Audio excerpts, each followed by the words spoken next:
Welcome to another episode of Savage Minds. I'm your host, Julian Vigo. I am most excited to have Heather Heng, a scientist, educator, and author, on today's show. An evolutionary biologist who has studied the evolution of social systems and sexual selection, she is currently a visiting fellow at Princeton University. She hosts a popular weekly live stream with husband Brett Weinstein on the Dark Horse podcast and their forthcoming book, due in September 2021. A Hunter-Gatherer's Guide to the 21st Century provides an evolutionary toolkit for living a good and honorable life as an ape in the 21st century. I welcome Heather to Savage Minds. I was really captivated by what you and Brett went through, because this spoke to me what I had already myself experienced just covering one issue of gender identity that encapsulated my experience with this, the whole get yourself educated. I'm really curious to know your thoughts about where you stand today, almost 4 years after the incident of that infamous day of absence. How far have we come, or how long have we been stuck in the same rinse cycle of wokedom? Because, sometimes I wonder if we've budged at all as a society. Yeah, I think unfortunately, if anything, it's become more entrenched, and there are many people who have looked at the nonsense going on campuses, especially in the U.S., but obviously really throughout the weird world, at least throughout the English-speaking weird world, but I think throughout continental Europe as well, and said, "Wow, Evergreen was sort of the platonic ideal of what happens when this kind of ideology is allowed to go mainstream on a campus." And there were a lot of us who were hoping that that would mean that it would be the thing that would wake people up. But unfortunately, it's been many people simply still aren't paying attention. I think as people have children who go to college, their children come back altered by this ideology, and then they start looking around for explanations. And we hear from a lot of these parents actually, but it often takes that before people will see it. And those, the sort of the intelligentsia, the talking heads, who are the narrative and meaning makers in the media, both print and otherwise, at first we're saying it's not true. The stories out of Evergreen aren't true. Well, that it turns out that they were. And if anything, actually, we had a few journalists early on say to us, I thought maybe it wasn't as bad as you said, and then I went, and you were underreporting. It was far worse than you said, and this was our experience. If we started to talk about everything that was going on there, it would be impossible for anyone to wrap their minds around. And so for the most part, people have stopped saying that absurd thing. Oh, it's just not true. And now what they say is, well, yes, Evergreen was obviously terrible, but it's the exception. That's not really going on everywhere. And I can't even, part of what I see as my job in the world is to employ theory of mind as widely as possible and try to understand what it is that other people are actually seeing, and therefore why they believe what they do. I'm trained in part, one of my many sort of identities as a scientist is an animal behaviorist, and it's what I would do. It's what you're trained to do when you're trying to understand what is going on with a frog or a monkey. And so people are more complex and more likely to engage not just in deception but self-deception. But still, it's it's doable. And boy, I have not been able to successfully understand what is actually in the minds of people who really are apparently seeing all of this and still say, it's limited. Evergreen was an exception. No, what you're seeing in the media, in big tech, in the other corporations virtue signaling, in the protests that became riots nightly in places like Portland, Oregon, where I happen to live, in the executive orders coming out of the new administration. How is it that you can have all of those things in what you are internalizing as reality and not connect the dots? I don't know. I saw some of this Very little, albeit while I was at the university in Montreal, but I was at a francophone university, so it Mm, was less. Since I left, I've heard that it started to augment, and this was, Canada, so not geographically far removed from other Anglophone universities like McGill, and it's ramped up. What I've noticed is that, and other people said this, just an editor, and my editor, in fact, from the Post Millennial, I interviewed her last week, and she said something that was really struck me. She said the irony of this is that most of the people who are the wokerati are often of the wealthier classes, and they benefit, like Robin DiAngelo getting, high figures for speaking events about critical race theory, but they cash in on it, yet they bear none of the weight of the oppressed class. And I found yeah, this interesting because I noticed this as well. Uh, all it takes to be called a TERF is to recognize that biologically males and females are different. Who would have thought? I mean, I really do think some days that we're living in some, really medieval period, because who would think in 2021 that people would be on Twitter arguing about what a male or female is? In fact, they have to argue so much about it, Heather. You've seen this, I'm sure, where they can't say male or female anymore. They have to say biological male and biological female, which I compare to saying male, female, female, because that's their biological determinant.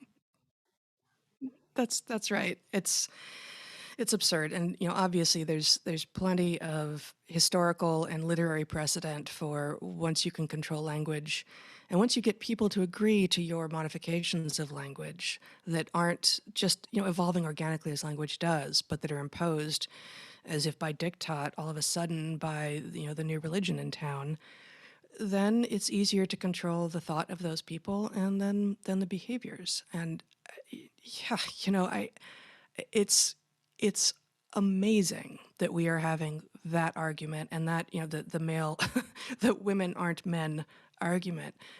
It's by far of all of the actual issues, around the remaining inequalities in the world, this one of those flags that the woke, the intersectional, the postmodernists, whatever it is that you want to call them as a tribe, are flagging. This is the easiest one to simply dismantle really quickly, really easily, with just a few basic biological facts.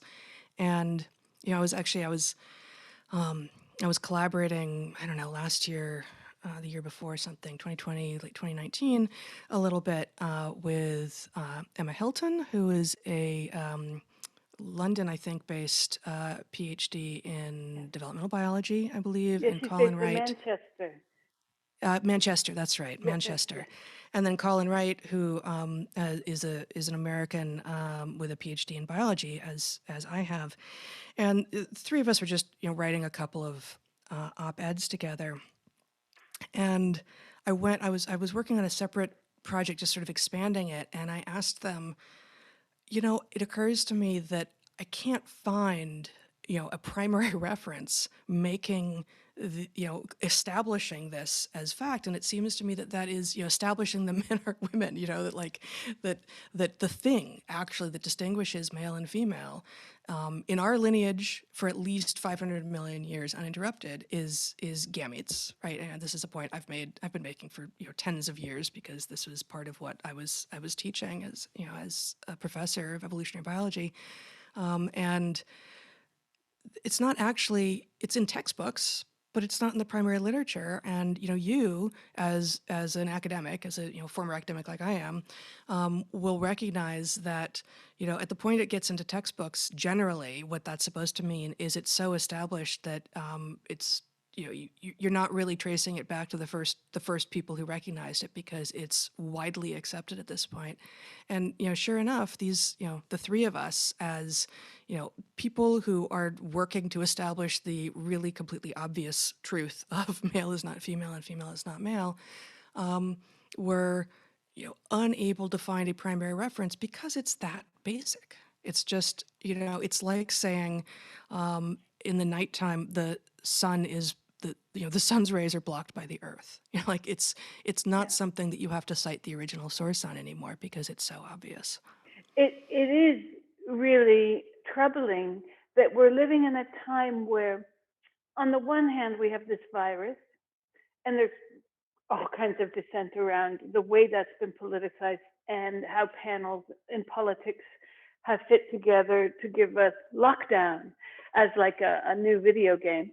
And but even then, with this virus, it's interesting to see that the same people who know what a virus is, sort of, even if they're not scientists, they know to wear a mask, they know to wash their hands.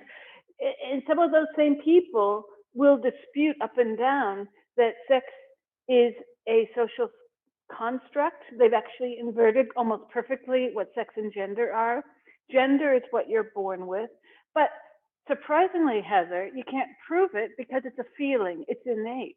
And it's like, it's so religious to me, the way that this new gender ideology has been framed, because now we're given the test of auto da fe. We have to now submit to it and admit that we have a gender identity. And what I have been saying for years to the gender ideologies is that I don't share their ideology. I'm not an ideologue about gender or anything else. So what about people like me? And in fact, I dare say, I think most people don't go around really considering that they have a gender or not, because I don't think it's something you possess. And so we're foisted upon this almost Catherine wheel like structure of having to prove by faith what we're saying we don't have. This Yeah. is why you'll see on Twitter some of the women have handles or descriptions to their names as gender atheists. Yeah, that's interesting. I have not seen that, but that makes sense. I like that. I will say, yeah, boy, probably 15 years ago when I was still a professor. I'm sorry, you can hear one of my cats yowling in the background here.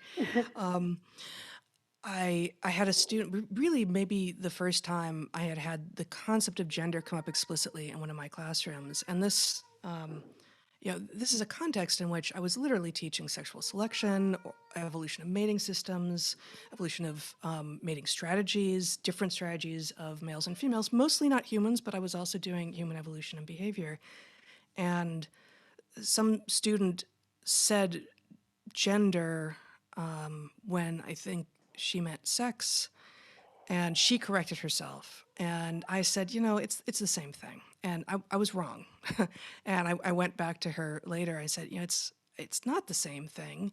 And at that point, not having thought about it too much because it really wasn't a concept that loomed large for me at all, I came up with what I still think is true, which is that when we're in animal behavior, in evolutionary biology, when we're talking about non-human animals, we talk about sex role, which is the behavior that stereotypically follows from the sex that you are. And so this comes up, with things like in female mice, you have a lordosis behavior that is indicative of being reproductively receptive. And that lordosis behavior is part of the sex role of female mice. And it comes up in these reef fish that can actually change sex, that are what are called sequential hermaphrodites, where they are born one sex, and then when the environmental conditions change such that it makes more sense, and I'm sort of using air quotes here, it makes more sense to be the other sex, they can do so. And so they actually change sex. So these are actually hermaphrodites, which means they were making, sperm, and now they're making eggs, or vice versa. Both directions happen in different species. And once they change sex, their sex role changes as well. So, the behavior, the sex role, and I would say that's the same thing in humans as gender, is downstream of the sex. And if you are a clownfish, to use the, way too overused example, as if, as if humans are clownfish, Yeah. the sex role follows the sex. And what's missing from the human analysis is actually humans. There's never been a case of human hermaphroditism. No, there's never been a case of human sequential hermaphroditism in which, you did make one sort of gamete and now you make the other. And that's not to say I do know some people who I regard as truly trans, and they don't wear that on their sleeve, and it's not what they want to be known for, and they just want to be allowed to live their lives privately and to do the other things that are more interesting about them in the world. But that being unable to live as the gender that they in their brain completely feel like they need to in order to have peace in their own brain, I'm fine letting people do that, and that is not the majority of what is happening right now with this ideology. As you say, it's become ideology, which is to say you accept one thing, you have to accept the whole package, and that's not how thinking is supposed to work.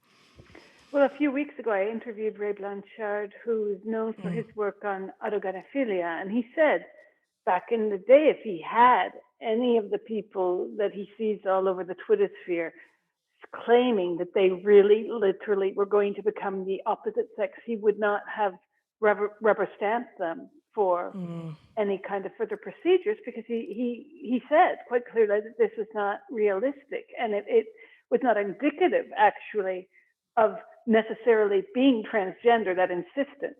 And I do wonder quite a bit. I wonder if we're not in the throes of some kind of wider cultural narcissism, because on the one hand, we've got the trans business going on, and it is very much with what Lisa Littman diagnosed amongst adolescents as rapid onset gender dysphoria. Is it possible that this isn't just contained to adolescents? And maybe we've got something else going on in our culture, and we can even step over other boundaries, such as, the experience that you and Brett had at Evergreen, the refusal to segregate yourself, because people are more and more wanting to step away from the modality of I identify with this essence. And it's quite interesting because for a piece I wrote months ago, I interviewed Adam Rutherford about Darwin. And even Darwin, in The Descent of Man, he makes a very blatant critique of people who believe that race is a thing amongst humans. And he even jokes about it. Darwin does.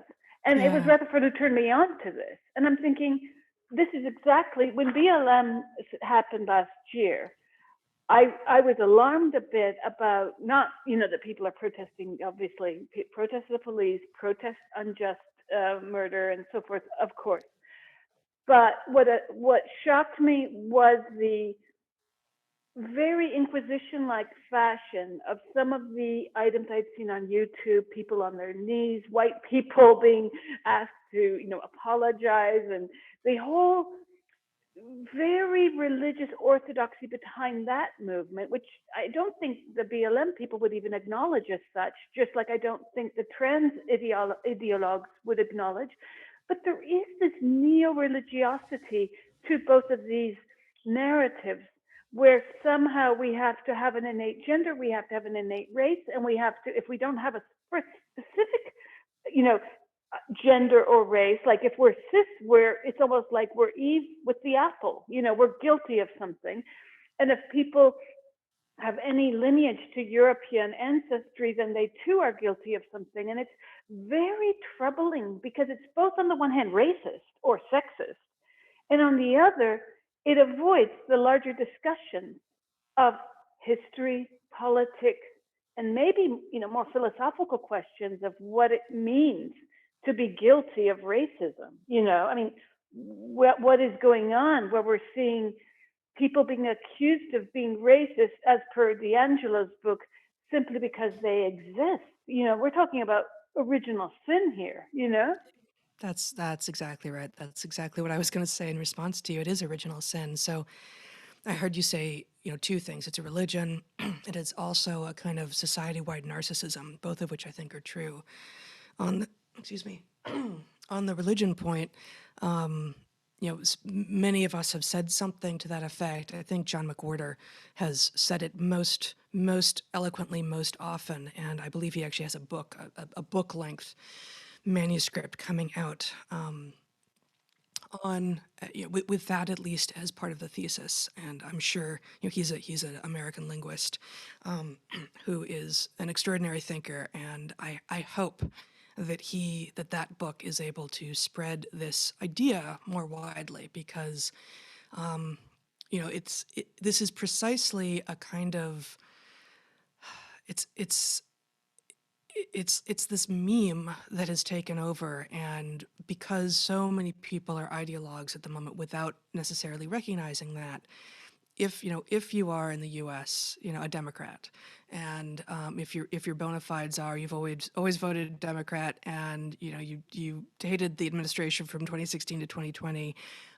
therefore we know what you think. We know how we know what else you think about things, and same thing over on the red side, and we need more people who are apparently on that team, again, air quotes, who have those politics, but from first principles rather than from ideology, who are coming in, and I count myself among these people who are coming in and saying, yes, I actually do think that we need global resolutions for some of the global problems. I'm that kind of person in terms of my politics, but this stuff that is masquerading as liberal is not. It's anti-liberal, it's anti-democratic, and especially for people who like to say things like follow the science, there's a whole lot of not following any kind of scientific logic at all going on here. It's actually, when people say follow the science, too often what they mean is listen to the scientist who's saying what I've already decided is true, which is really, really not what science is. And then to your point about narcissism, absolutely. I think we have, again, I'm hardly the first to say it, a crisis of meaning making that many people, just as you said earlier, many of the people spearheading this sort of woke revolution are actually coming from places of real socioeconomic privilege, right? And anecdotally, I saw this 100% at Evergreen, that it was not the many, many students there who were from lower class backgrounds. And as a public college, we had quite a few of those. It was the people from privileged backgrounds who led their army, effectively, of largely lower class students, and that's pretty despicable, actually. And it's not something that is widely discussed. And it's, frankly, if I were to pick any demographic to focus on with regard to who is most at risk at the moment in terms of looking towards the future, it's going to be a socioeconomic divide, more predictable, more predictive of long-term success than race, than sex, than probably disability. But that's not what's being talked about. Now, it's not immutable the way sex is supposed to be, and race is. But increasingly, at least in America, it's becoming very much harder to move between classes. Well, that's it. I mean, we're not addressing class. And one thing I've noticed the past year with the virus, actually, this brought it out for me, was how God, just lightning's going to strike me as I say this next sentence. But I mean, you had to see me in front of the TV after 9/11. I was living in Italy at the time and watched it from, my partner's family's TV, because I didn't own one. I've never owned a TV. But then skipping to back when I was back in the US in 2002, and I would see glimpses of Fox News, and I'd be like, what did they just, what? Like, I was always like, WTAF with Fox News, but skip to today. And I swear to God, they're offering the more reasoned major media analysis. I mean, I say this like hesitantly as well, because obviously they're not, no one's perfect. But I was like covering the US elections. I couldn't watch any of the major media. They were like sort of really off.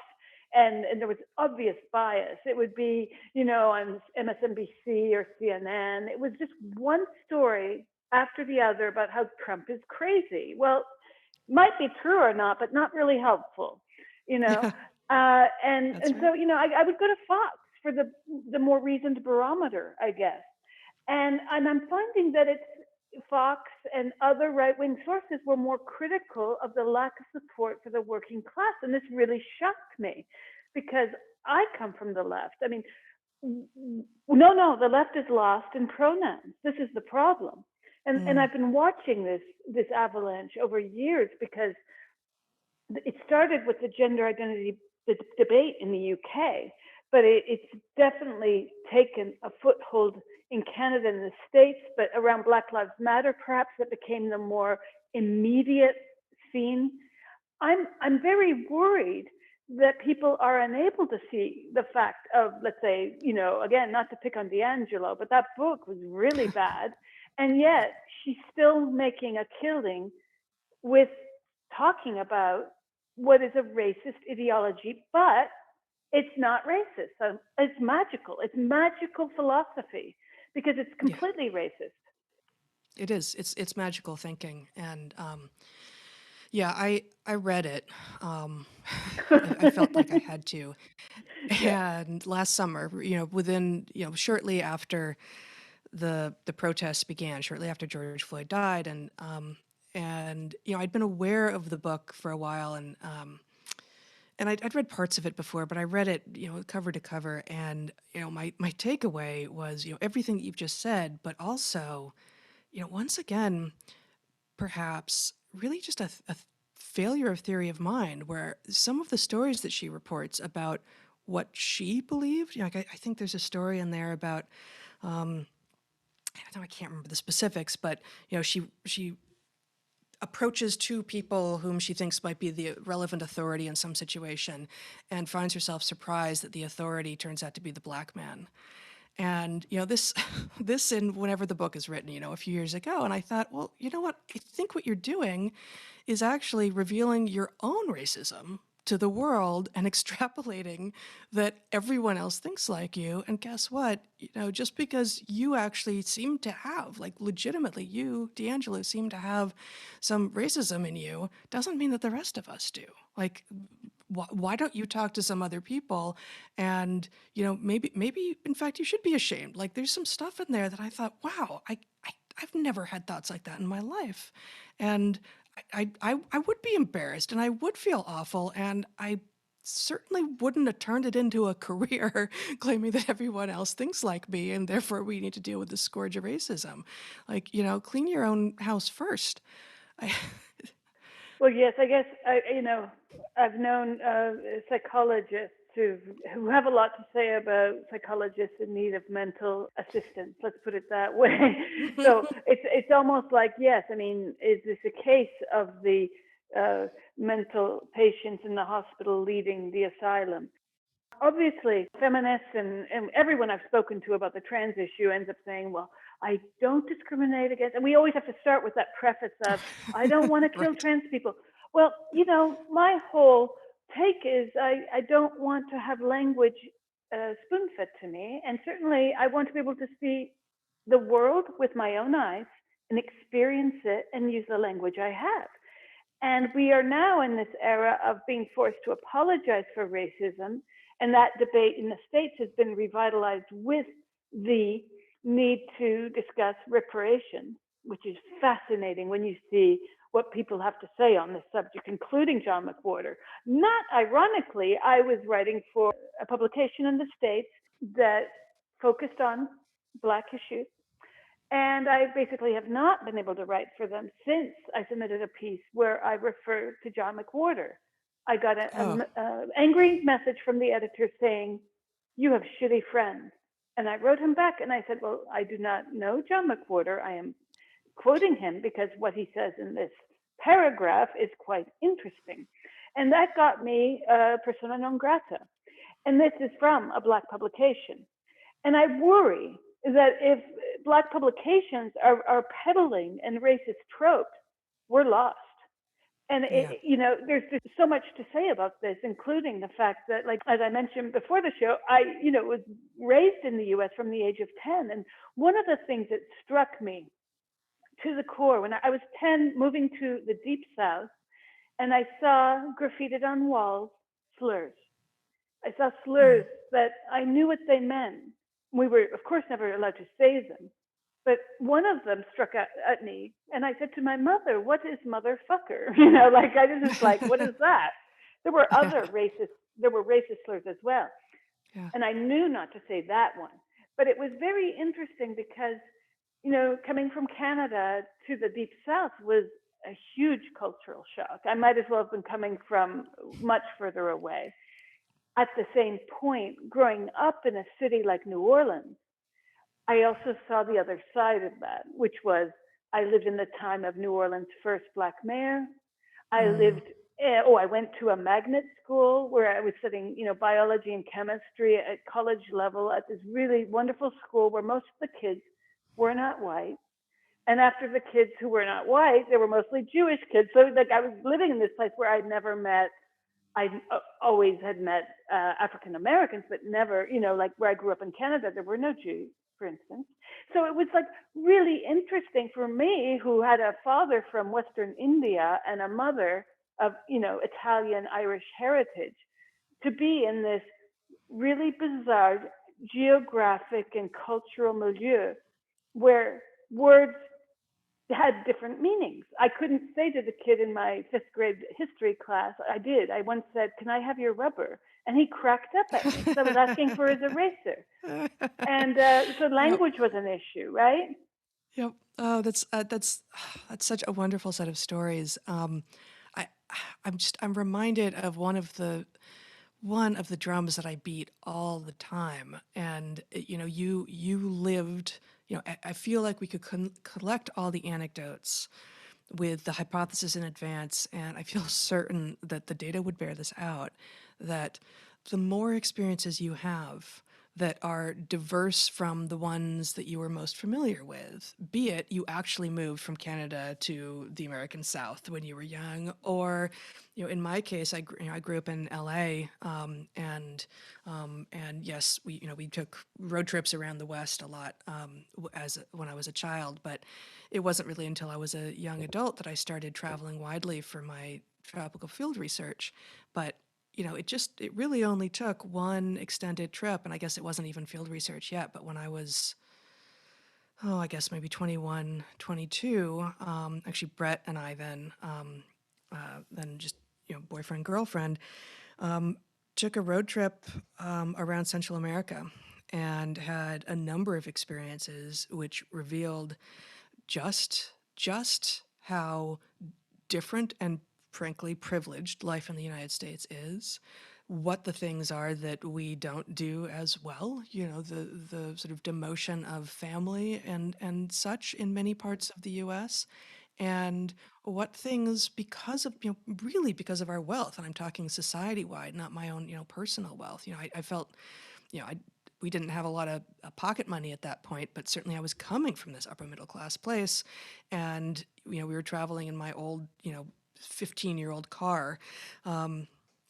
at that point, but that was enough to set us wildly apart from really even middle class Mexicans, Guatemalans, all the way we went all the way down to Costa Rica, and since then, I've lived and worked now in Madagascar, which is where I did my dissertation research, and also spent time in a lot of other places in Latin America. One of the reasons that I ended up doing study abroad with students was, yes, to reveal to them the amazing evolutionary diversity of the organisms in the Amazon and in the Bocas del Toro archipelago in Panama, and all of these things. But really, it was to take them out of their familiar zone, their comfort zone, and say, and not even say in advance, really. This was one of the most important lessons that I had to offer, that was more powerful if I didn't say much about it in advance, but made myself available to talk about it as we wandered through these places with respect and humility, and recognizing that this was not our home, but the homes of people whose places we were in. And look how different. And look how much what you, Americans who've never been anywhere before, which is the case for most American college students, look how much you take for granted. Look how much you thought was the default human condition that many people just never have. And so, everything from language, as you say, to food, to, interactions between the sexes, whether, what dancing with someone might mean, in terms of implications for future behaviors. All of these little things turn out to have meaning that reveal, guess what? We all are unique, different human beings that have something to offer the world. And if you are literally going to claim that what is going on in the US or the UK or really almost anywhere in Europe at this point is reflective of the worst, most authoritarian, regressive regime that has ever existed on Earth, you got to get out more. Like, learn some history and go someplace. Absolutely. I spent, wow, I bet we were in Central America at the same time. Mm, um, I did a lot of my research there for my master's, especially in Nicaragua, where I was doing research for a master's in comparative literature. So I did work on the Islas of Solentiname there. Um, but what really struck me in my first attempts to live outside of the States, and my first job was after university. I was in this little German town in Switzerland. Crazy experience, but I was basically living. If you've ever read Crabbe's I Serve the King of England, I feel like I lived that. And right after college, I was working with this crazy hotel restaurant owner and basically filling all the holes that they needed to fill in the kitchen, go and get cheese, go and chop the garlic, and then can you fill in at the bar? So I was doing that. But then after I started my master's, I was in Central America and dealing with people who, as you said, I mean, the poverty is the first thing you notice, but also hmm. the kindness. Because when Yeah. I would see people in Brooklyn, when I was, back in the States, talking to people from Mexico, Honduras, and calling them their English incorrect, I would look at them and I was like, Hmm. how much Spanish do you speak? I Right. would throw Yeah. it back because I tell you, my Spanish became really good because of the kindness of people. And I Mm. dare say, even though I was raised bilingual, I've seen the way the French treat English speakers. Yeah. One would only wish it were the same reception. You know what I mean? Yeah. And there's something to be said for these experiences of kindness and intercultural relations. No? Yeah, absolutely. Yeah, no, the interactions that you can have, yeah, with strangers in places even where you don't speak the language. And I wish I had your facility with languages. I have never mastered any of the languages in which I have the dominant languages in which I've spent time other than English. And so, in Madagascar it was French, and I took French in high school. My French was always pretty terrible, and then the Malagasy French has evolved somewhat since they kicked the French out in the late '60s. And unfortunately, Malagasy, the official language, is sort of disappearing. That even the poor in Madagascar tend to speak French, and so Malagasy will probably be a dead language fairly soon. So I speak even less of that, and the same thing for Spanish. But even with my especially back in the '90s, appallingly poor Spanish, my openness and my interest in communicating, even without, verb tenses, was enough. It was always enough. And, that is something that I think if you've never been outside of your Western bubble, maybe you don't have any way of knowing that. Yes, and it also brings down back to planet Earth the very real implications of having a certain type of material reality or not. Because I lived in very briefly the Quiche region of Guatemala, and the poverty there and their history with the massacres of the government. You feel it. I'm sure if I went there right now, I would feel it because it was devastating. And so when you see a bunch of people on the streets, Black Lives Matter last summer saying defund the police, and not ironically, these very same people, I just published an article today, in fact, about this, are look, I don't like that representative from, was it Georgia? But the fact that they're now trying to criminalize certain types of political thought, even if it's QAnon, which might be, bat nuttery, but the implications of what that means for our country after McCarthyism, after the Patriot Act, after I did work in Brooklyn on the disappeared men, and mostly men, actually. After 9/11, our government disappeared 14,000 Muslim men, primarily. And this was very, I mean, aside from the ACLU, I don't know of any other organization or media outlet that covered this. And, it's disturbing to me that on the one hand, we're the most, certain people in our country are the most oppressed people ever. And they ironically have book deals, and, they've got Netflix films made about them and all these speaking gigs. They're not oppressed. Okay. And on the other hand, we have a history. And I do wonder, when I was speaking to Glenn Lowry, he was on the show. He was like one of my first guests on the show. And he said to me, why are we talking about that?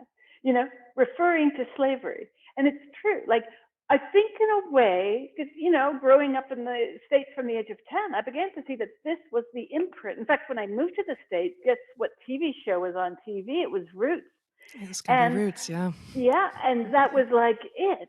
This Yeah. was, is it that we as a culture in the US have an obsession with this? Because it seems that we, as a culture, regardless of skin color, I mean, a lot of the Black Lives Matter protesters, a great number were not Black. Right. Is that our only way of redeeming ourselves? Is this the new religion in the absence of the old religion? Yeah, no, I absolutely think it is. And of course, Glenn Lowry and John McWhorter have extraordinary conversations between the two of them on the regular, um, uh, around issues related to this and many other things. It, why are we still talking about this? Well, we should still be talking about slavery, of course, but the idea that it is the only way in which humans have behaved abominably to one another, is obviously wrong, and everyone will say that. But we are also expected to accept their ranking. That this happened, yes, and it was appalling. And it has tendrils into the present for sure, with regard to, for instance, manifestations in terms of how much wealth Black families tend to have compared to how much wealth white families tend to have. But we aren't supposed to be talking about the other horrors. And, again, we saw this at Evergreen, where the equivalent, the sort of the nascent Black Lives Matter movement there, which it was already a thing. There was already being encouraged that you put BLM posters in the windows of your office, and if you didn't, that was a signal that you were kind of not on board. But those were the people in charge of what became the protests there. And they signed on with the Native American population on campus. And being in the Pacific Northwest, we have a strong Native American presence. We actually had some programs specifically about Indigenous arts and culture. We have a longhouse on campus, traditionally built, and in which some traditional ceremonies took place on a regular basis. And you know, Brett and I are watching this supposed collaboration unfold. This is before it ever went public in the nearly violent way that it did in May of 2017, and thought this is a cynical collaboration, and the Native Americans are going to be thrown overboard by the other activists as soon as the other ones get what they want. And sure enough, we never heard much about what actually happened to the Native Americans on the American continent. And I don't think that we should all be forced to focus on that at all times either. Nor do I think we should all be forced to focus on the actual Holocaust at all times either. But let's just take those three incidents of human atrocity from history, and you really want me to rank them? I'm not interested in doing this. That feels like a dehumanizing, frankly disgusting exercise, and I'm not going to play. I agree. On top of the fact that we're in the throes of, I mean, that's, I have my hands in the pray position now, because I'm just hoping that Biden can really mean what he set out to do about Yemen and Syria. I mean, oh my,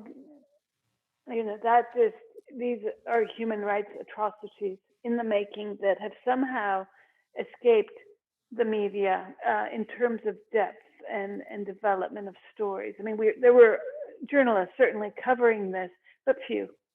In fact, the way we are given news by major media tends to be very spectacularized. About a week ago, I did a screen cap of CNN, and I basically marked it up as if it were a student paper because the whole thing was ridiculous. No, it That's was fun. 2 weeks ago. It was right after Biden took power, and CNN was still running 80% of its front page on Trump. And I thought, oh, okay, Yeah. as my mother would say, they're secretly in love with him. Yeah, I mean that's it. And it's I was I'm not a fan of either of them. I actually didn't vote for either of them. I never was going to vote for Trump, but I couldn't bring myself to vote for Biden. And I wondered in advance of the election, what the media, which as you say, is mostly of this particular sort of woke ideology at this point, would do without the enemy. And sure enough, they're doing what they can to keep the enemy alive. And it's not, it doesn't, that part doesn't seem to be working as well as they might hope. But what we were told, we were told in the media, we were told at Evergreen that the ideology, the woke ideology, was a response to Trump. Well, no, it wasn't. This was happening before then. This was, if I'm compelled by Jonathan Haidt and Greg Lukianoff's analysis in Coddling of the American Mind, that really sort of 2013-ish is when you started to see the rise of what they're calling safetyism on campuses, and that it's not the same thing, but that safetyism, the desire for, and then the acquiescence by administrators, such that it's a demand for totally safe spaces and comfort at all costs, which of course is antithetical to education, paved the way for really absurd claims that no one is pushing back against, because to disagree is practically a hate crime. That plus Right. the fact that students around 2000, well, where I was in Montreal, it was around 2006-ish, they suddenly became referred to as clients in the literature we would get from the president and so forth, right? Yes, yes. No, this is, unfortunately, follow the money in all of these stories, right? And at the point that higher ed became sort of explicitly, there has always been implicitly some of this going on, but not just explicitly, but unapologetically about profit motive, about we are going to treat students like clients and treat faculty like what they're there for is to do the bidding of the students, and start advertising our schools on the basis of how good the parties are going to be and whether or not there's a pool where you can hang out with your friends. This was definitely facilitating the descent of higher ed. And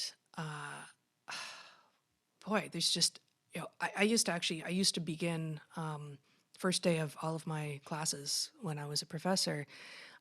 One of the things I would say in my spiel, which changed a bit every time, but one of the things that became constant was, I'm not, you know, you're not my boss, and I'm not working for you, students. I work for the college, and you are paying tuition to the college, and we are here because we are interested in educational experience. And it is true that I have some power over you, because I will be the one writing the narrative evaluations at the end here. We didn't have grades, which I think was actually a good thing. But I will be the one writing those. But and I am the one that the college has hired and has the relevant degree, such that I am teaching the things that you showed up in this classroom that you were interested in. But I don't work for you, and that's a good thing all around. But don't mistake our relationship for one in which, if you have a complaint, this is like customer service. That's not what it is. I'm going to push you and I'm going to pull you, and my job, as I see it, in fact, is going to be revealing to you your own actual biases and thought patterns that are restricting your ability to see reality and be your best self in the world. Not, not customer service.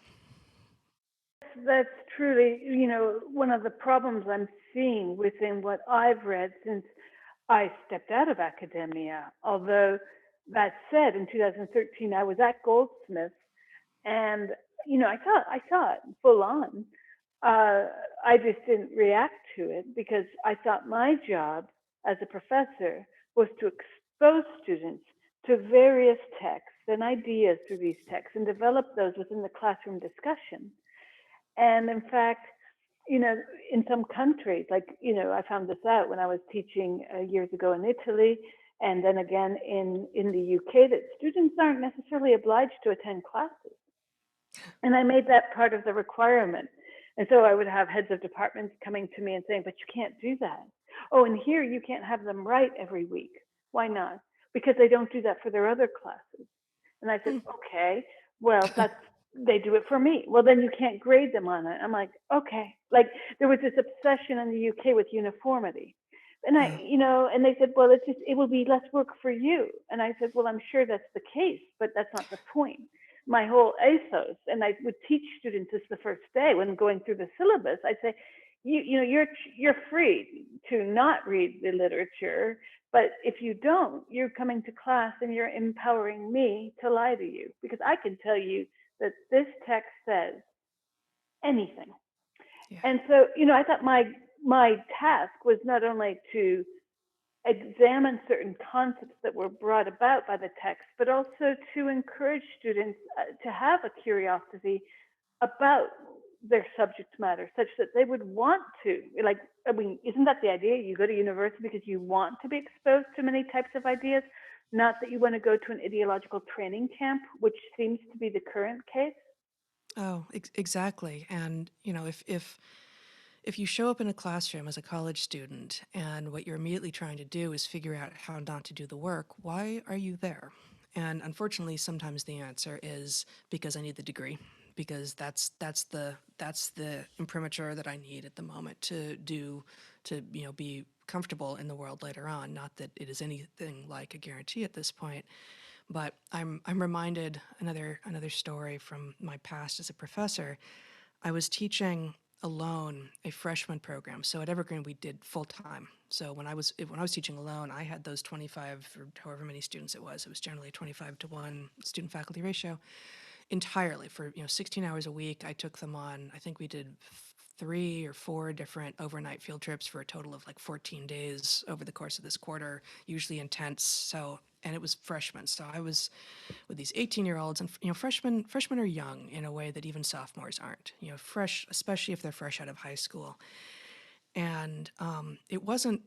I put a lot into this program. I'd really designed it very carefully. It was called Nature's Prose, and I was interested in helping them create habits of mind and habits of body and spending time in nature every week in the same place and also every week in a different place. It was a spring quarter program, so I wanted them to be able to watch how things changed seasonally in one place and also if they moved between places, what they were seeing, and then to write about it a ton. So that was the prose part.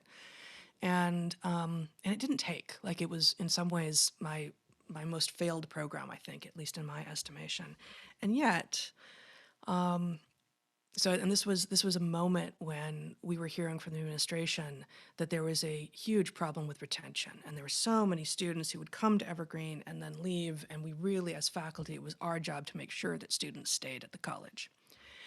And at some point mid-quarter, I had gotten pretty fed up with the fact that students were doing just what you said. They were showing up not having done the work, not having spent time out in nature, in order to formulate the ideas that we were then going to be discussing, and or not having done the reading.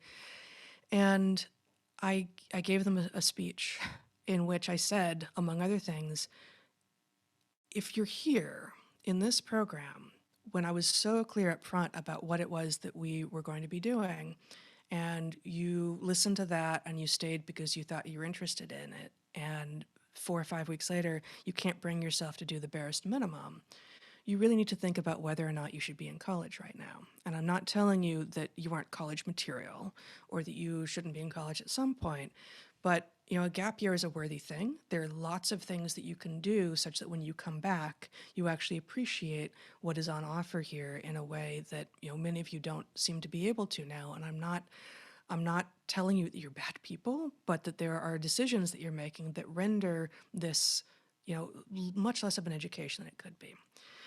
And I thought at the time, okay, so exactly in the same week that my administration is telling me I have to do everything I can to increase student retention, I'm telling my students to drop out. I wonder if that's going to come back to me. And the following fall, we got the numbers again. And oh my God, so many students, especially freshmen, did not come back. And this is really bad. And we really need to do everything we can. And I kid you not a single one of my students dropped out. Like everyone else was dropping out left and right.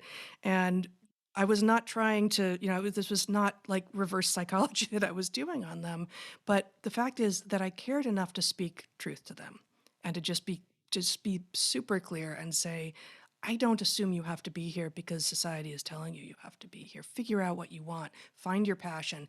Don't sit there and be cooler than thou. That's not the way you're going to find passion and productivity and love and creativity in the world. And they all stayed.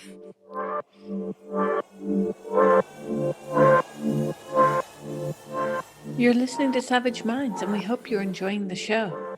Please consider subscribing. We don't receive any money from corporate or commercial sponsors, so we do depend upon listeners and readers just like you. Now, back to our show.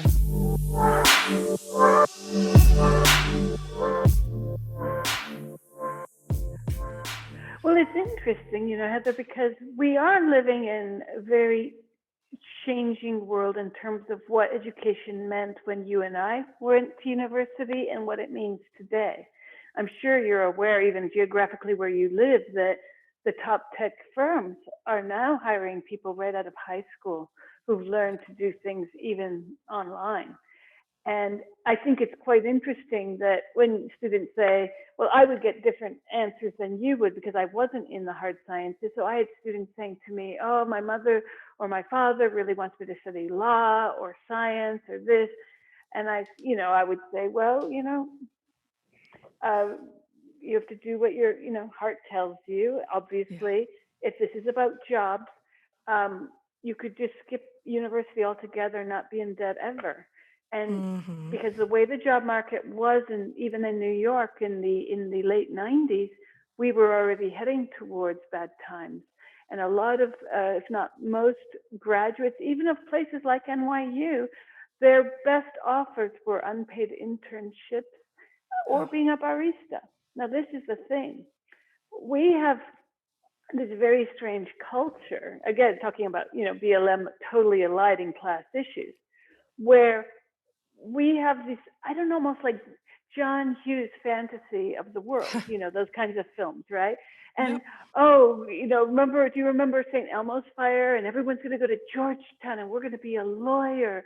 Okay, great film, or not necessarily that film, but a great idea for a bubblegum film. But the reality is a lot of people are insurance brokers. They do coding for HTML and they have to switch photos. Or one of my students years ago had to find little miniature refrigerators for this ad firm she was working for. These are the reality of jobs, right? Right. And it's almost like we're, as professors, we were setting up students for this continued conveyor belt of more and more dreams. And I can't imagine what it's like today. I'm so glad I'm not doing it, because I too, back in even the late 90s and certainly throughout the early noughts, I was telling students who would ask me for letters of recommendation to go to graduate school. I think I had one or two students that I did not say, don't do this, even if they were good students, mind you. Spend a year, taking a year off, and I would tell them, go to Nicaragua, go and grow coffee, learn how to do that. I'd give them the craziest ideas. Some of them took me up on it, and I would be like, oh, it's very easy. You just, you can get a $369 round trip flight to LaGuardia or Kennedy.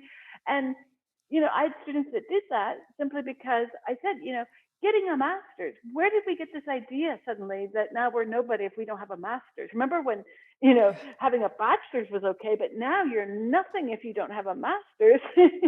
That's right. That's right. That's very interesting. Both Brett and I would also dissuade students, and in the sciences, there was also an easy line to draw, which was you don't go into debt in grad school. Almost all of our students had debt from college. Because these were not students for the most part whose families were paying for their college. But if in a PhD program in the hard sciences, at least in the U.S., for the most part, you either get RA-ship or TA-ship or some combination of that, and grants, and master's programs not so much. And so I would say if you're really set on this, apply to PhD programs, and even if you don't think you want a PhD, you can always leave after a master's, and you won't go into any more debt doing so. But I just can't, in good conscience, advise that it's a great idea to spend more time in school, given what academia is looking like right now. And related, I sometimes had students come to me. One of the things that I taught was animal behavior, and I walked students through. I showed them the entire gamut of what you needed to do, and every single one of my students did, and most of it failed because most research fails. But from going out into nature and making an observation to generating hypotheses that might explain it to figuring out what the test, either careful observational or experimental, would be in order to discern between the hypotheses. They collected the data. I taught them enough statistics to analyze their data. They did the literature review. They wrote the paper, and they gave the talk to the class at the end. Like, they did an entire piece of research, like frankly most PhDs don't. Like, most PhDs walk into someone's lab and do a tiny piece of research at this point.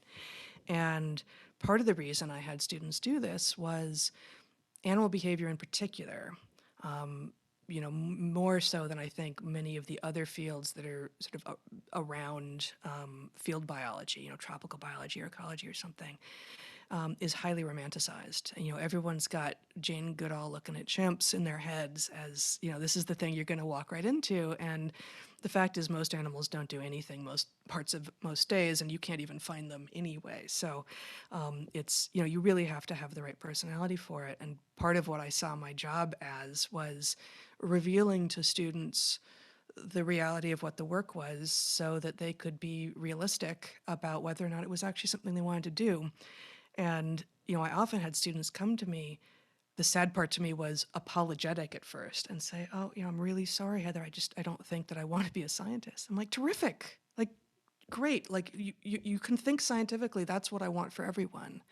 But if you thought that I wanted to make a clone, then I'm sorry that I ever left you with that impression. Like, my whole reason here was, my raison d'etre was to allow you to see enough of what was possible so that you could discover what you need to do in the world, not what I am doing in the world."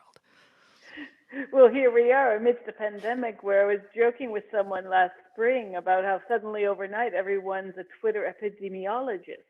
So Hmm. it's great to have science, but then we've gone from everyone being informed about, quote unquote, got to put that in quotes, informed about COVID-19 and the various worries and even fake news around that, to the female penis.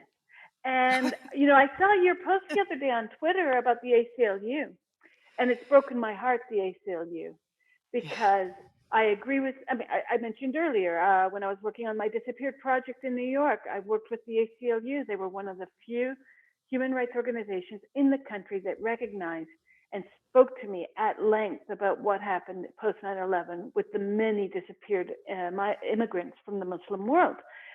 But they have jumped the shark on gender. Yeah, they have. What do you Yes, they make of have. this, Heather? I mean, seriously, we are in trouble. Yeah, we are in trouble. I think I do feel like this is one of, like, the fact that the ACLU seems to be lost is one of the horsemen of this coming apocalypse, because they were the organization, I think, in the U.S. To which many of us could rely on, could say, okay, I don't have to be carrying all of this myself. I know that they are looking out to protect those who cannot protect themselves. And I have no idea what's going on, individually within conversations and rooms at the ACLU. I I know that they've got at least one Twitter savvy trans lawyer Yep. Chase who posts Strangio. a lot. Yeah, Yeah, and yeah. it's possible that person, that Chase Strangio, is actually sort of the epicenter of the ACLU's pivot into ludicrosity. I it's at least a possibility. I honestly don't know, but it's heartbreaking. I agree. Yes, I've been following Strangio's tweets for years now, and it defies logic because back to your earlier point, I have friends who identify as transgender. I've known many people throughout my life. Um, I have no beef with anyone's personal decisions about what they do. I do have an issue now, however, and I do criticize my past self for my complicity in this because I was asked to teach queer theory at New York University. I was taught queer theory. I regurgitated queer theory. Mm. And but in my favor, I was doing this before queer theory became really nutty. Queer theory in its early days, and I include Butler's incomprehensible book, um, the first book. She mentions nothing about any kind of cosmetic or bodily surgeries. In fact, she mentions nothing about having an essence, a gender. This is rubbish. It's been concocted. It's Monday morning quarterbacking, as it were, for the gender movement. Gender theory and queer theory was very much about mainstreaming homosexual desire in its early days, and you had people like Michael Moon and Eve Sedgwick at Duke doing some really good work in literature Yeah. and admirable work. You had people all over the country doing cultural studies and trying to get gay film into cinema studies syllabi. Okay, great. You had other people looking at same-sex desire. I mean, there's some beautiful books. I read one and taught one about, Rock Hudson's Apartments, and it was all Mm. about the gay desire in all of his Doris Day films. And it was really great stuff from a cultural studies perspective. Nowhere did I, and if I had ever seen that there's the female penis or there's the internalized gender identity, I would have been, what? Like, I know myself. I would have stepped back from that. I got out Yeah. though, and I moved on to other projects.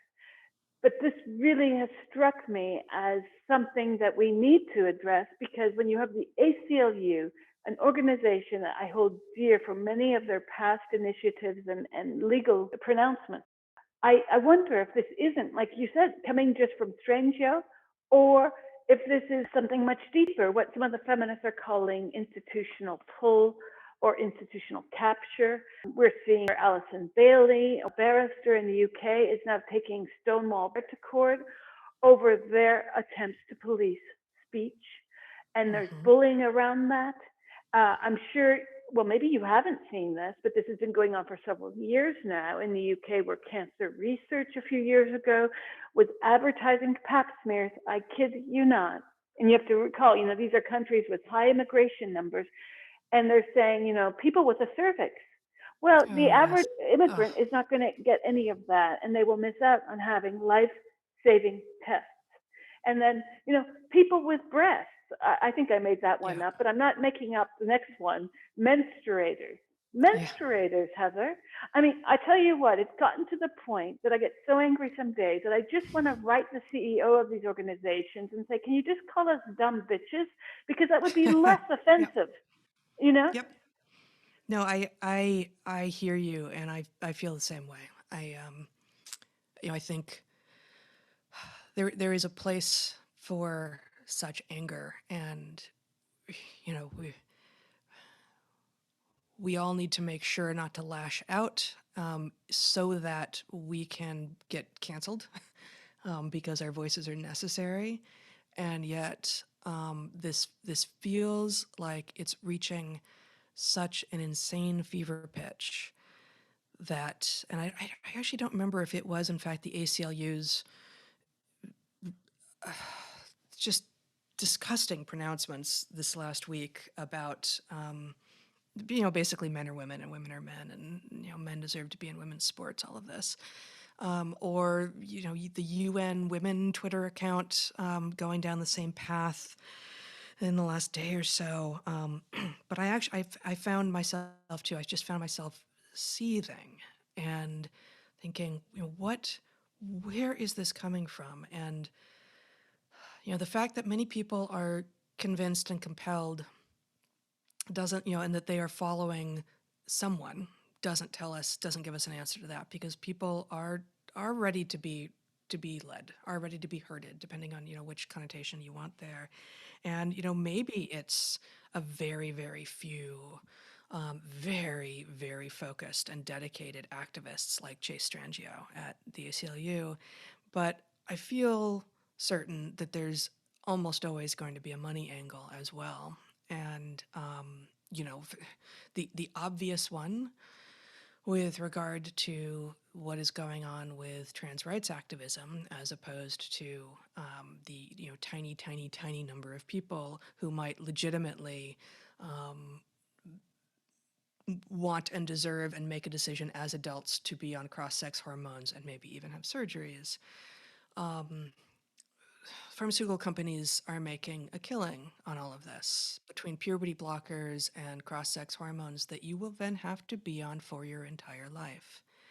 And it is well documented at this point that much of the sort of dysregulation and mental health crisis in the weird world, at least in the US, in the last 15, 20 years, is a result of the, I'll say overprescription, but it might just be flat out prescription at all, of things like these neuroleptics, these antidepressants, tricyclics, the benzodiazepines for anti-anxiety meds, and then and those are mostly given to girls and women. And then on the boys' side, it tends to be speed. It tends to be legal speed, in the form of Ritalin or whatever other form it's being given. And as people have slowly become aware that actually many of those drugs, be they antipsychotics or anti-anxiety or anything in between, are flat out dangerous and actually creating exactly the mental health crisis that they were supposedly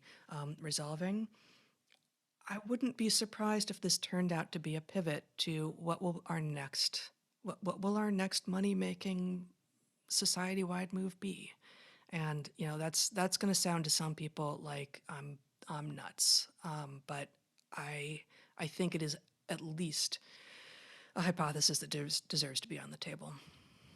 Well, absolutely, because in the 1990s, almost all my friends with kids who were of a certain age had kids on Ritalin. This was a real thing in Brooklyn. And I was shocked. I'm like, is there anyone who doesn't? Oh, no, it's normal. This was it. They were hand waving and no one was concerned about this. I was, because I was seeing those same kids a few years later in my classroom. And I had, various students come to me the first day with a list of maladies. And they would say, well, do you mind if I turn in my work late because I've gotten on the list came? And I just thought, oh my God, this kid is either 17 or 18 and has a protracted list of isms and ETs, of various forms. And they are barely finding out who they are. I mean, I was really alarmed by this. It's an abomination, for sure. I mean, and it is pandemic level abomination, and it contributes to why we have people rioting on the streets. I think these are young people who have never been able to be themselves. Like many of them have been on some kind of mood disruptor their entire adult lives and much of their childhood lives, and they were never allowed to become themselves. And so, going to places like Guatemala or Madagascar are really peaceful havens comparatively. not to minimize what might be going on in those regions otherwise.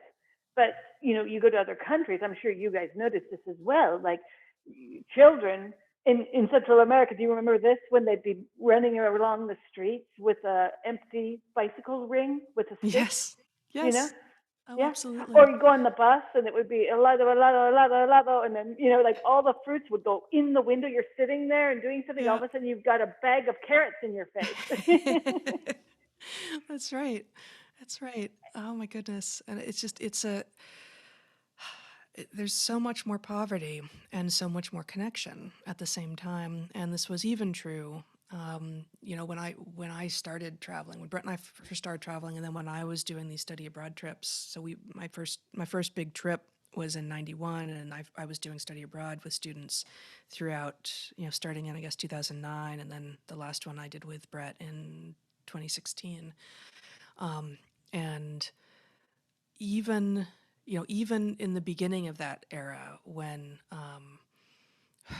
there wasn't so much chaos up here in the U.S., the difference in sort of freedom to express who you were seemed really palpable. And I guess the other between sort of young people in America and young people in Central America or South America, and I guess the other thing I was going to say is that you said when you were teaching, you would get these students coming to you with maladies, and I'm from my own time in the classroom, I know that I would see lists of maladies when it was because there was an accommodation that I had to grant.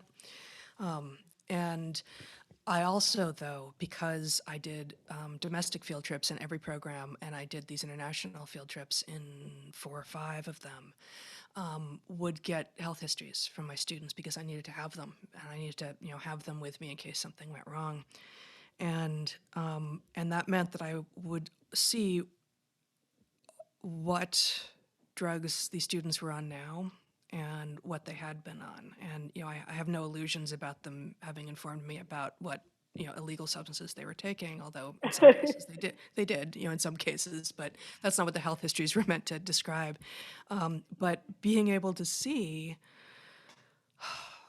what drugs these kids were on was just heartbreaking. And really it did seem to peter off a little bit, right as more and more people were declaring themselves trans. But for a period in sort of the late aughts, early teens, some classes I had over 50% of my students are either were then or had been as teenagers on some kind of mood disrupting drug.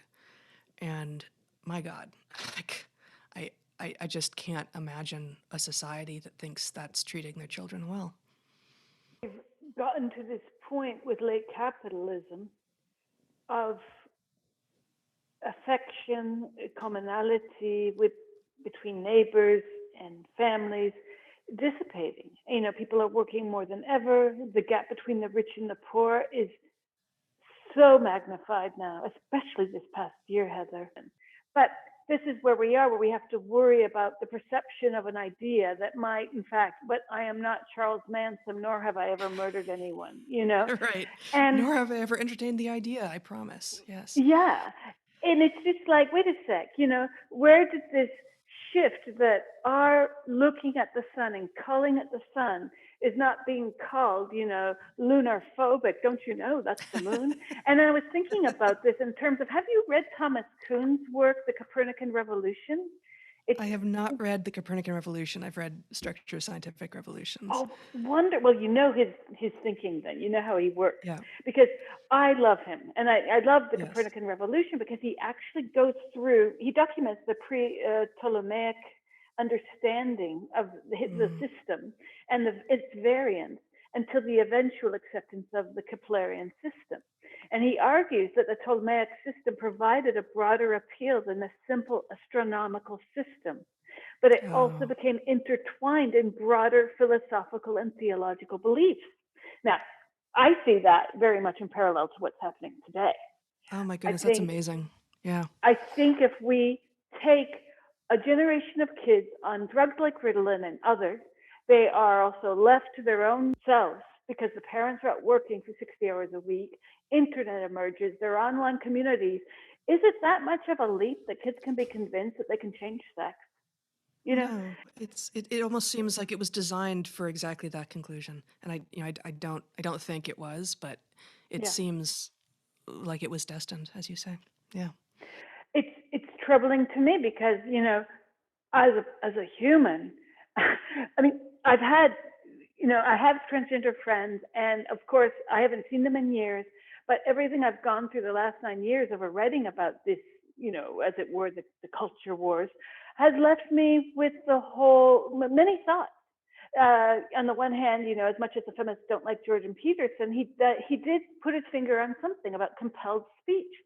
And why do I have to say that what I see does not go with the language I know it to be? I mean, would anyone put up with my calling coronavirus orgasm? No. I mean, Right. and where does it stop? Where does this kind of I call it controlling behavior, because it's just insane to me that now we are being told to use preferred pronouns, when back in the day when I knew people who were transgender, I did that out of politesse.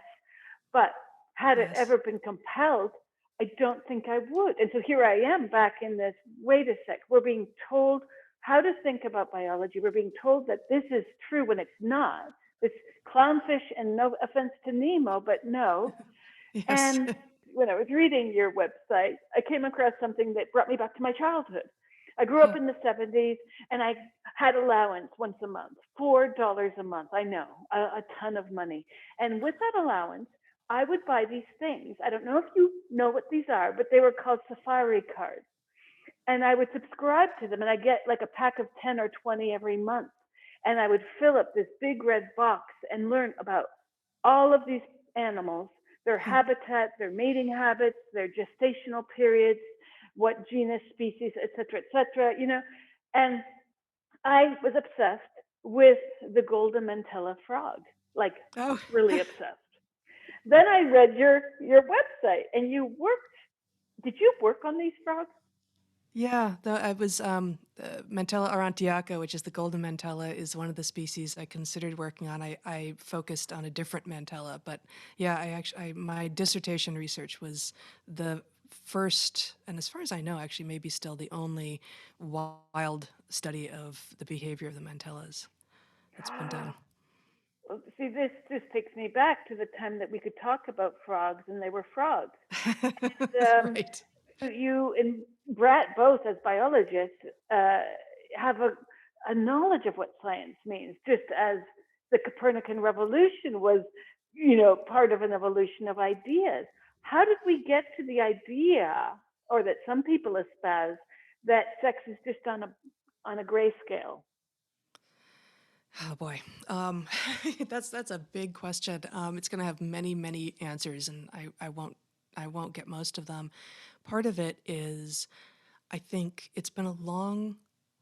I don't know my history of like science education well enough here, so I was going to say it's been a long time. I don't actually know if it was ever true that the way that science is typically taught is how science is actually done.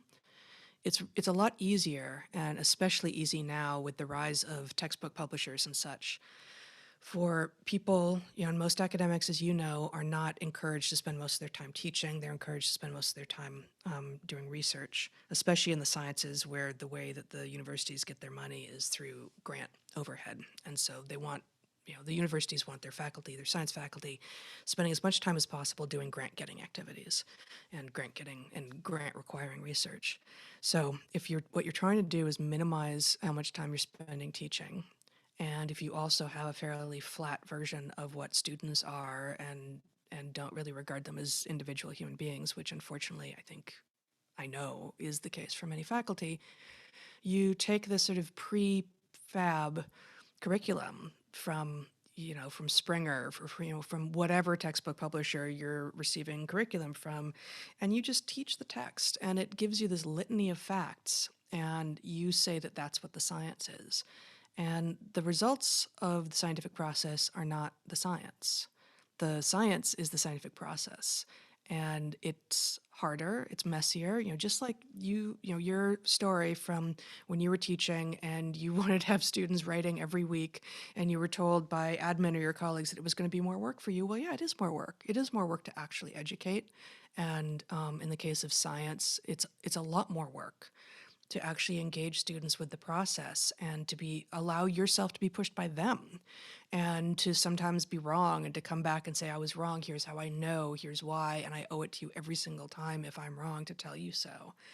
And the vast majority of people teaching science either don't have the confidence to allow themselves to explore ideas in front of students, um, or and I think this is actually kind of the same thing.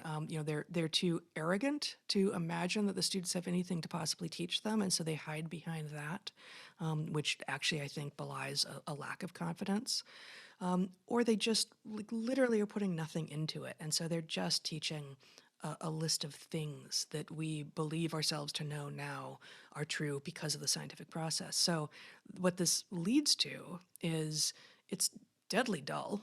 And so most people who would have been excited about science early on leave because why would you want to go into it if it's just about memorizing lists of things? And this leaves people doing science who are unfortunately biased towards those with really good memories and sort of an organized mind. And it's relatively rare for people to both have that and also be really super interested in what the actual scientific process is and be interested in revealing that process to and reveling in the messiness of that process with students. So most people don't really know what the scientific process is or what it looks like. Brett and I do this weekly live stream podcast now, and new viewers, new listeners often say, "What are they doing? Why don't they just tell us what's true about us, about our conversations in which we're trying to tease out what the evidence is about a particular thing?" And that reveals that they have been that the populace has been fed sound bites and by the media and a wrong idea of what science is by their educations. And therefore, when claims are made that actually have nothing to do with reality, and scientists show up and say, actually, we know that's not true, here's why, um, they actually think that, well, but I've got the scientist over here who tells me that men are women, is a rejoinder, like that's a rebuttal, and it's not. An authority says the opposite thing you just said is not a scientific rebuttal. It's just, it may be a fact, and we haven't yet established which of the two people talking is wrong, but saying this other person with a relevant credential says otherwise isn't a falsification. So that's part of it. It's not all of it, but part of the answer to how did we get here? The failure of education and the market-driven media, which of course it is because the media has to make money, but that doesn't make Right. it Well, that doesn't Matt make it Taibbi okay. has this theory about the media driving hatred and dividing people, which is Mm, absolutely spot on. We saw this emerge, especially after the post 9/11 Sunday news shows, and they'd have, the McLaughlin report, and someone from the left, someone from the right. I mean, Neil Postman spoke about this as well in terms of how visual imagery was used to make infotainment happen. So we have, Good Morning America, and after the tragic tsunami in Sri Lanka, this was a quote: "After this commercial break, we'll talk to you about what you can do during a uh, tsunami." I kid you not. uh, So we've yeah. gotten to the point of where everything's about entertainment, and paradoxically, what you said earlier about, traveling and seeing the world, having other experiences, ironically, that's part of the Mexican education system. In order to get a bachelor's degree in a Mexican university, I hope they haven't changed this, you had to do so many hours of public service work volunteering. And I Mm, think all of this is really important, be it travel, be it doing work outside of the ivory towers, and being able to communicate with others. Because one thing that all these identity politics protests have in common, whether it's calling women TERF and shut up, like someone told me that, shut up, you dumb bitch, TERF. And I'm thinking, wow, you've said it all. You've made my point for me. Thank you very much. Yeah. And you know, it's the most anti-intellectual of movements I've ever witnessed, all with the idea of we're setting the course of history right. Well, wait a sec. Don't you miss, I miss at least the 90s when you could sit down in a cafe, speak for hours, disagree, agree, order more cappuccino, and continue. But we don't Yes. do that anymore. We're so removed from physical presence, especially this past year, but it's not because of COVID this has emerged. And yet, everyone wants to be right. I mean, there are days that I freaking hate Twitter because even people I agree with, you can see that conversation gets stemmed down to cute retorts that are smart and, you know, really clever at times, and you just hit back. And I'm thinking, well, this is just intellectual pinball. Like maybe, you know, it's great that we can have these mechanisms, but it's not great because in a way they self-perpetuate the very thing we're fighting. You know what I mean? Yeah, no, absolutely. I guess I have one ray of hope um, that I was prompted to think in response to what you just said, which is that we all, Brett and I, also hear in response to our sort of putting ourselves out there, thinking aloud once a week, from a tremendous number of people who are saying thank you. This, you know, I am so glad to know that conversations are still happening, and also, you know, how do I find these on my own? Like, how do I make conversations like this happen? Like, where are the people who want to be having these conversations?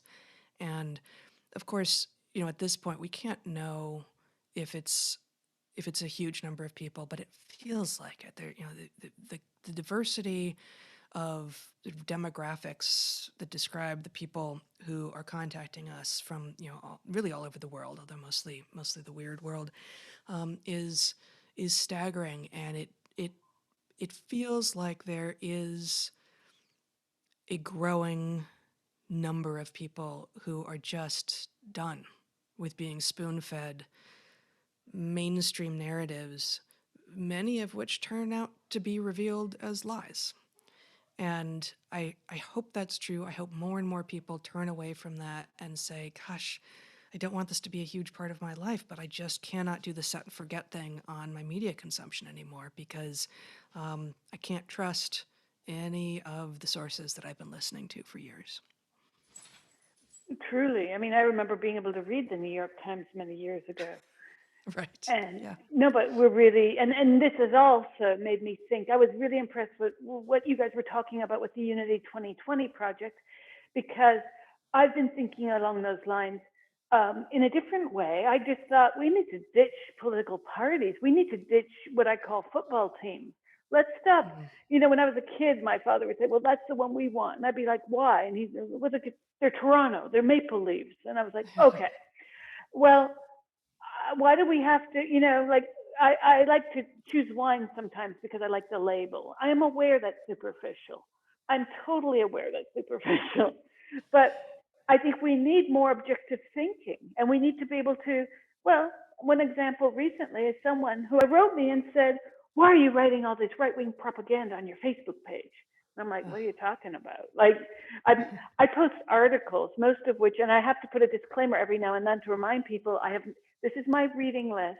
Facebook is far less exhausting for my computer to keep a list of all these articles I want to read than for me to keep 500 thumbnails on my browser open. So there you have it.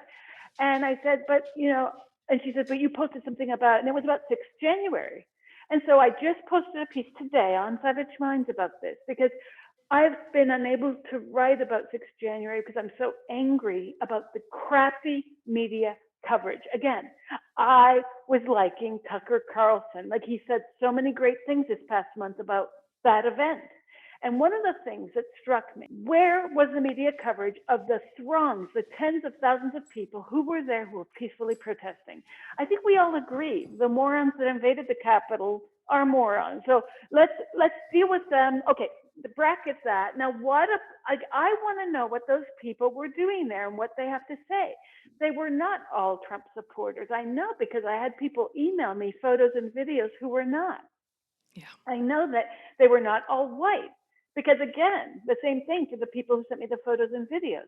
So why is the media so intent on race baiting? And I'll just say what it is, because this is becoming really frustrating for me when I see people, and yes, it's 2021, and yes, they're holding Trump 2020 banners, and yes, they discount the election. But let's listen to them, because we're going to get nowhere as a society not listening to them, you see. And Yeah. I worry that this kind of digging in the heels is just making the rhetoric more volatile. It absolutely is, and this is a whole nother conversation. But watching the media throughout the summer since the end of May, through practically yesterday, report on the quote unquote mostly peaceful protests that were taking place. Excuse me. In many cities throughout the country and the world, but in Portland, nightly, Mhm. every night, and also every single night, like clockwork, as the sun went down, they turned violent and they became riots. And there were 3 or 4 places in the city where it happened reliably.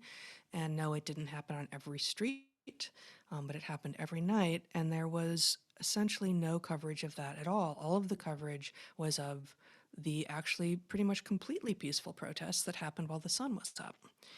And so there we have one piece of evidence of bias. And then we have coverage of January 6th, where, as you say, what about the tens of thousands of people who didn't get anywhere close to the Capitol, weren't going to the Capitol, never had that in their minds? Why can't we get some coverage of them and what they were doing and what their actual motivations were? And so, put those two kinds of coverage side by side, and the bias becomes pretty clear. Yes, and in addition to the fact that in October, the New York Post was dutifully banned for a day or two from Twitter. Your Unity Project account was as well, if I'm not mistaken, correct? Yep, that's right. And we really do have to start joining forces with people on the other side of the aisle who share similar beliefs. And this is the thing. I don't think people on the left want to admit that they have things in common with people on the right.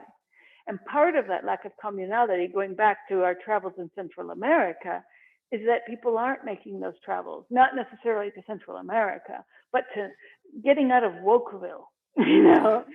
Yeah. And I do think that people are living way too much online, Heather. Like, oh my, like I use the internet and I try to be very moderate in my use, especially social media, but it's, I can see it, it's tempting to stay on and debate about someone, like that infamous cartoon. It shows someone is stick figure at a computer and the person stick figure in the bed saying, come to bed. And the person at the computer says, oh, I'll be there soon. I'm just correcting someone who's wrong on social media or Facebook. And I'm Right. thinking that's the sign of our times, where we want to make everyone believe the way we believe. And we know that's not the case. Yeah. No, it's a fool's errand, and we're wasting our lives doing it and becoming more and more polarized. And COVID and all of the social stuff that has happened downstream of COVID has made it worse. And it's certainly, just like Trump didn't create wokeness, COVID didn't create the siloing on social media, but it certainly exacerbated the problem. What are the solutions, Heather, to get out of this?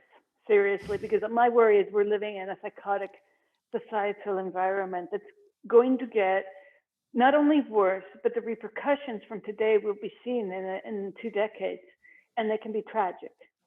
Yeah, no, I mean, there's some stuff that will take another generation to escape from. We need a generation of children who aren't drugged, and who aren't helicopter parented, and who aren't allowed to be on screens all the time. That those 3 things would go a long way, but so a lot of the damage is already done. So that's necessary to begin right now, but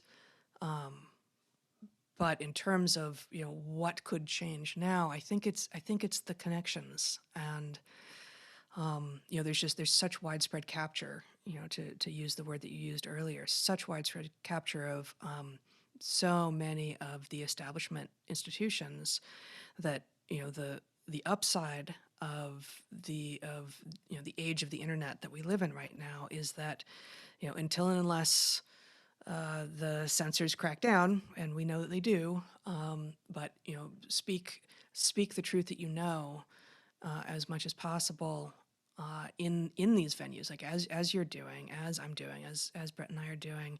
And one thing that Brett and I are, it's nothing that we imagined would be one of our highest callings, just like education wasn't for either of us. But we're seeing so many people who are awake and who are looking for connection, that we're trying to figure out, how to facilitate the connection between people, because that is going to be a big part of the solution. And I don't have any more sort of granularity on that at this point, but remaining open, being open, and making connections with people, no matter what it is that they, how different they appear to be from you in terms of their beliefs, their backgrounds, anything. Like actually being open to engaging nearly any human being as they come in the door.